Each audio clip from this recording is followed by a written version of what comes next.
السلام عليكم. في هذا الفيديو راح اشرح لكم اليوم طريقتي الخاصة في رسم الديجيتال.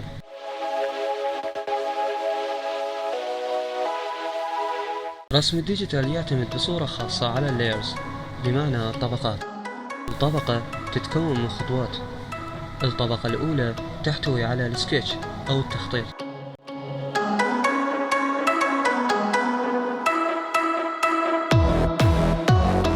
حتى نبدي نرسم رسمة لازم ننقل تفاصيلها على ورقة بيضاء.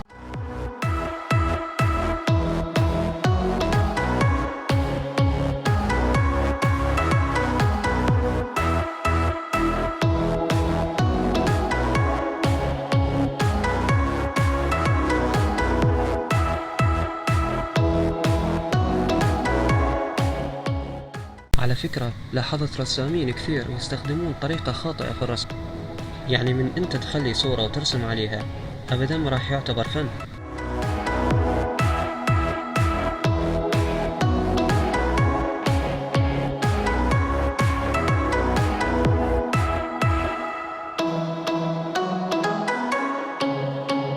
المهم بعد ما رسمنا السكتش او التخطيط يبدي مرحلة ثانية،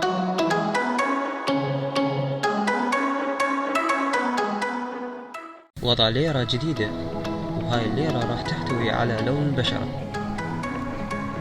بعدها راح نفتح ليرة جديدة، وهالمرة راح نبدي نظلل.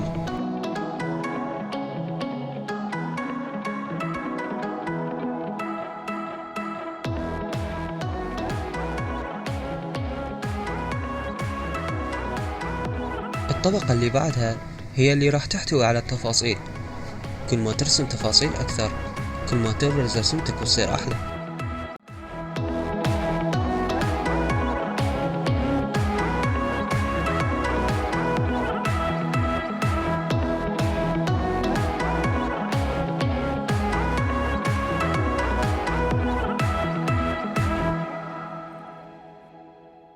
بعد ما نضيف التفاصيل راح نخلي الطبقة الأخيرة اللي هي نسميها الهايلايتس.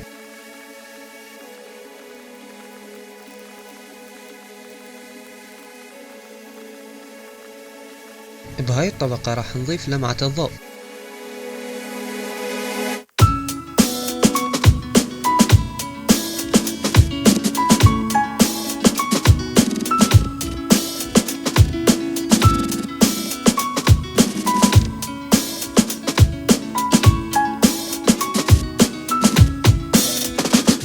دائما كل رسام يعتمد على لمسته الخاصة، فأنا خليت رسمة الشعر هي الأخيرة.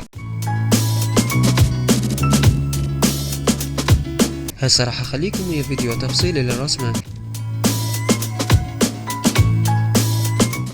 اتمنى تشتركون بقناتي وتخلون لايك وتفعلون الجرس حتى يجيكم كل شي جديد. تحياتي لكم، واتمنى الدهان.